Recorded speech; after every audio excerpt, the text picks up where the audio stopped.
Santiago ini geng sudah membeli mobil-mobil sport, udah beli rumah mewah di pinggir pantai gitu ya. Ini semua dia lakukan hasil dari menjadi hacker. Yo geng, tekan tombol subscribe geng. Hey yo, what's good? Welcome back to Kamat Jerry.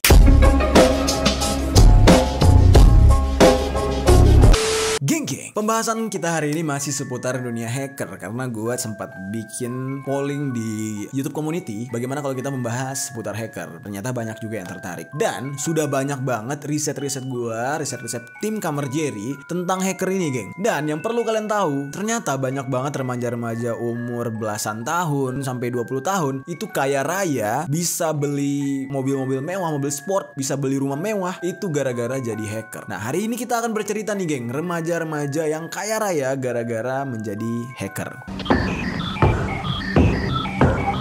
Sebelumnya nih, menjadi seorang hacker banyak banget kan orang bilang kalau jadi hacker itu adalah sebuah kejahatan. Tapi tidak semuanya kasus hacking atau menjadi seorang peretas, menjadi seorang penembus sebuah website gitu ya, itu adalah sebuah tindak kejahatan. Salah satu contohnya ini ada seorang remaja yang berprofesi sebagai hacker, namun dia justru melakukan kebaikan dan menjadi tajir melintir. Yang pertama, namanya adalah Santiago Lopez. Oke, dari namanya aja kalian udah paham ya, namanya itu nama Latin gitu, geng.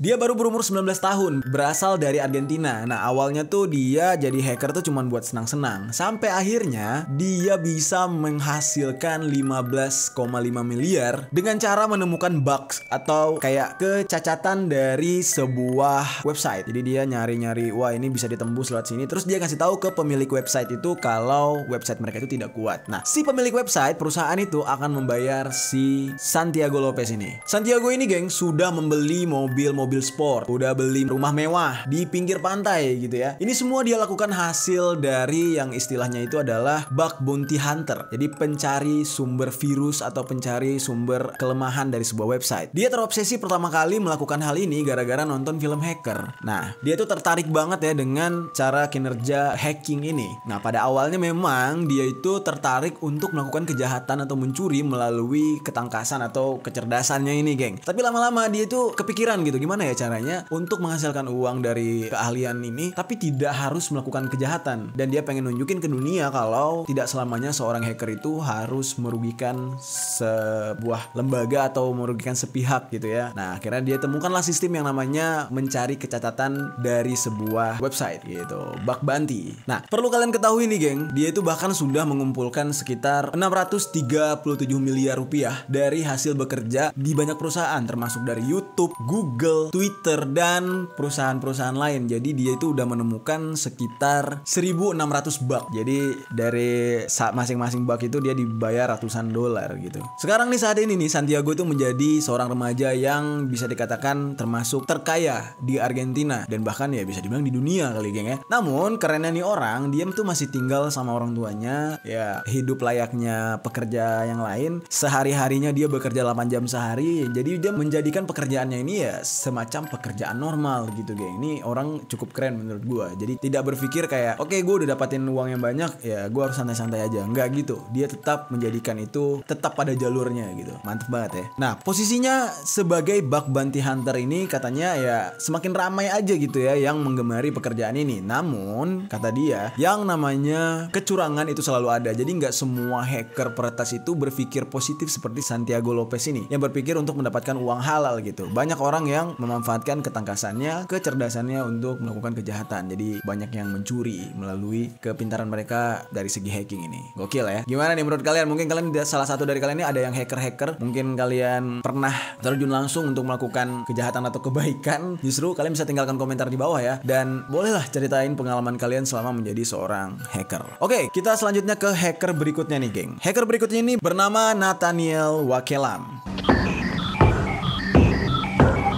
Nathaniel ini memiliki nama panggung yaitu Nevi. Dia ini lebih senang meretas game-game online. Jadi beda banget nih kalau orang lain yang melakukan kejahatan tuh ngehack situs-situs perusahaan besar, tapi kalau dia nggak, dia lebih ke game gitu. Di sini dimana kalau bisa dikatakan itu tidak menguntungkan apapun baginya, tapi menjadi sebuah kepuasan batin gitu. Kayak orang nge-cheating. Misalkan nih di sebuah game ada tahap-tahap level yang harus dilewati untuk mencapai sesuatu. Bagi Nevi ini dia nggak perlu, dia tinggal ngehack aja, nge-cheat aja, terus dia bisa masuk ke level-level yang dia inginkan. Jadi tidak ada keterbatasan dalam memainkan sebuah game gitu. Game yang ia retas adalah game Massively Multiplayer Online atau disingkat dengan MMO. Dan ini merupakan sebuah pusat game besar ya. Nah, MMO ini adalah dunia game online yang sangat besar di mana tempat para pemain-pemain itu dapat berinteraksi. Itu kayak World of Warcraft gitu, geng. Nah, dan Nevi ini mengakui kalau selama dia kuliah, dia itu kesulitan membayar kuliah, geng. Sampai-sampai dia itu benar-benar pahit gitu hidupnya. Nah,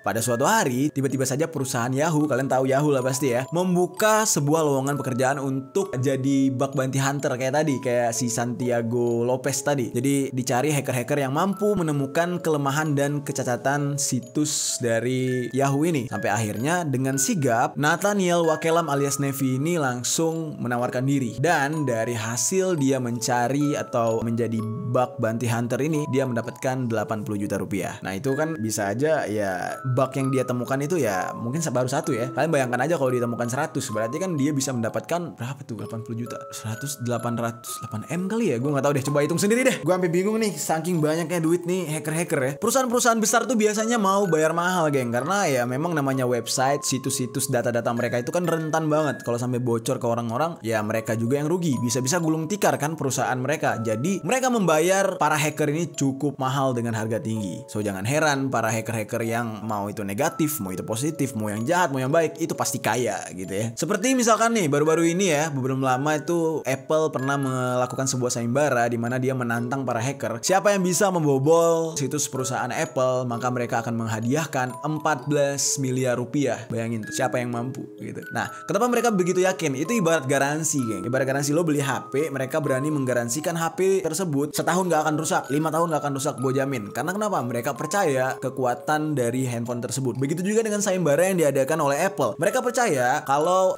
kalau bahasa ini koreksi gue kalau salah ya. Kalau di bank-bank itu ada namanya layet bank. Itu kan kayak pelindung dari bank tersebut. Jadi layet mereka itu atau pelindung situs mereka itu lebih kuat daripada si hacker. Jadi mereka percaya kalau pekerja IT mereka lebih jago daripada si hacker. So, sayembara itu adalah bentuk dari uji coba juga gitu ya. Jadi ketika sayembara itu berjalan, si hacker-hacker seluruh dunia dengan tenang gitu mengikuti sayembara. Yang deg-degan siapa? Yang deg-degannya adalah ahli IT dari perusahaan Apple tersebut. Kalau sampai tembus 14 miliar, melayang nih uangnya si perusahaan Apple. Dia dipecat, ya kan? Oke, kita lanjut ke hacker selanjutnya. Nah, hacker selanjutnya nih, geng, berasal dari Indonesia. Kita capek juga gitu ya ngomong-ngobrol soal hacker-hacker di luar negeri. Kita sekarang balik ke Indonesia dan tepatnya dari Sumatera. Hacker Medan.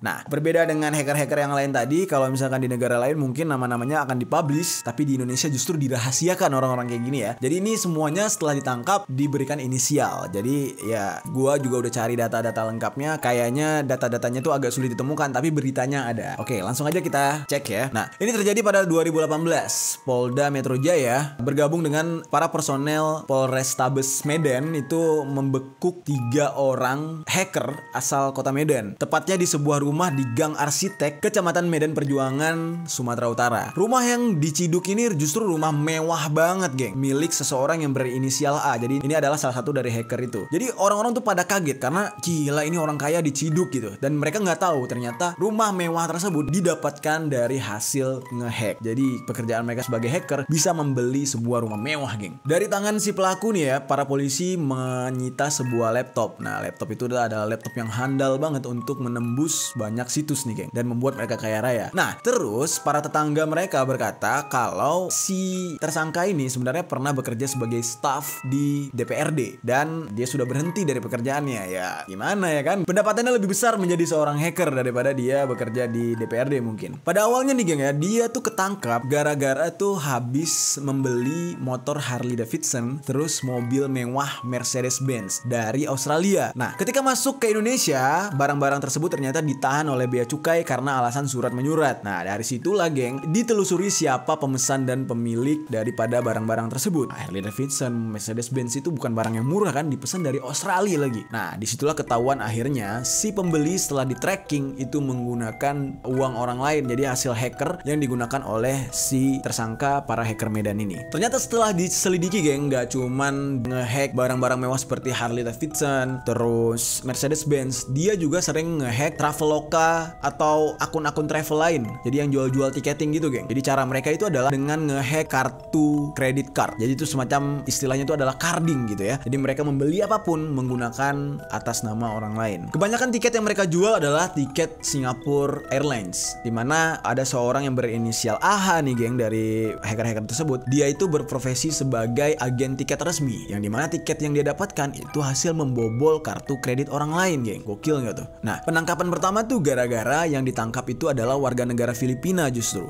yang berada di Singapura. Inisialnya itu J. Nah, dia ini menjual tiket Singapore Airlines dan ketahuan kalau itu hasil dari carding. Nah, setelah pengembangan kasus, disinilah warga Filipina ini mengatakan kalau warga negara Indonesia juga terlibat. Nah, akhirnya berkembanglah tuh semuanya, pembelian Harley Davidson, Mercedes-Benz, sampai ke penjualan tiket dari hasil hacking tadi. Dari kasus carding ini biasanya itu yang akan dirugikan adalah pihak maskapainya, karena kan kredit card itu kan dia itu bayarnya itu belakangan ya. Nah, terus ketika si pemilik kredit card ini mendapatkan tagihan dari maskapai, dia langsung mengatakan ya dia tidak merasa pernah memesan tiket tersebut. Langsung aja dia melaporkan ke bank yang bersangkutan untuk mendecline pembelian tersebut. Jadi alhasil si maskapai ini rugi besar karena dia sudah memberikan penerbangan, memberikan tiket, sementara uang belum didapatkan. So dalam kasus ini si pembeli tetap mendapatkan tiket yang asli, namun maskapai tidak mendapatkan uang, dan si punya kredit card juga tidak harus mengeluarkan atau membayar tagihan apapun karena dia dengan gampang mendecline tersebut. Jadi benar-benar banyak banget kerugian dari kasus ini, dan gue yang gak nyangkanya ya, pelakunya adalah orang Indonesia yang berkolaborasi dengan orang Filipina. Nah, pada akhirnya para tersangka ini geng mendekam di penjara selama 4 tahun.